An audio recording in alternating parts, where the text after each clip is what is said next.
Hi! In this video, we'll be looking at sentences that are written in the passive voice.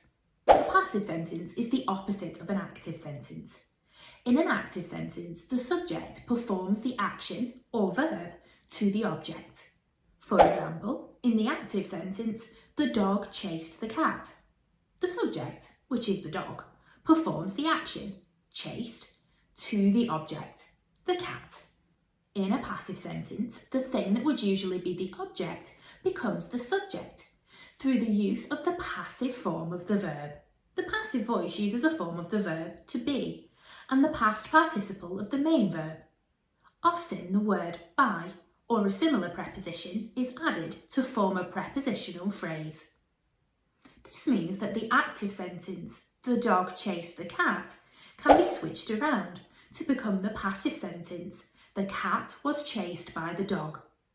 The cat becomes the subject because the verb was chased is happening to it.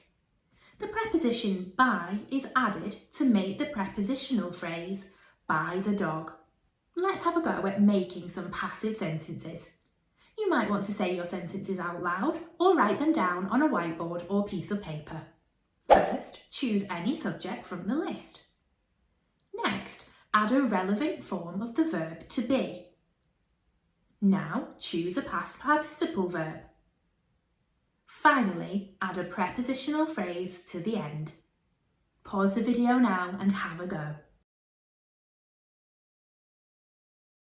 Well done! Why not try reading your passive sentence aloud? You could have had, the hippo was flown by a pilot. The children are fed by monsters.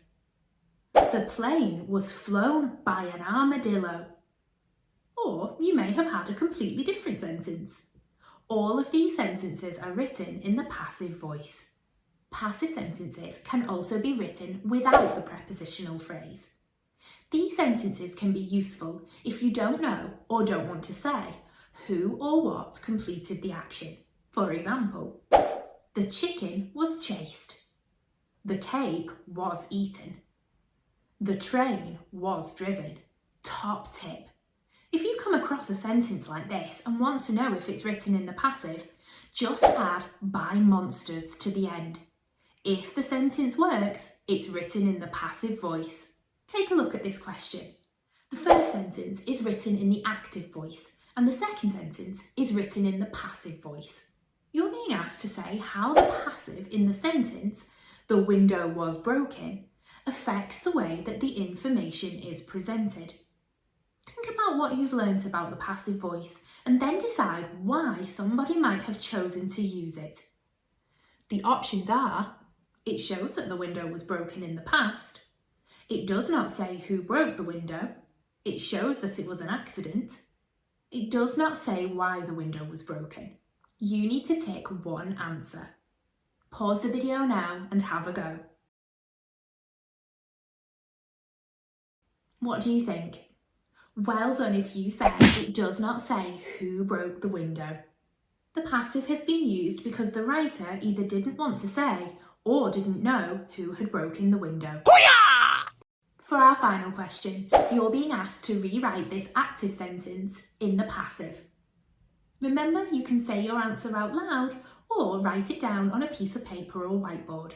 Remember to punctuate your answers correctly using capital letters and full stops. The sentence says, the children made lunch. Pause the video now and have a go. Do you have an answer? Great! The active sentence, the children made lunch, can be turned into the passive sentence, lunch was made by the children. Well done if you got that question right.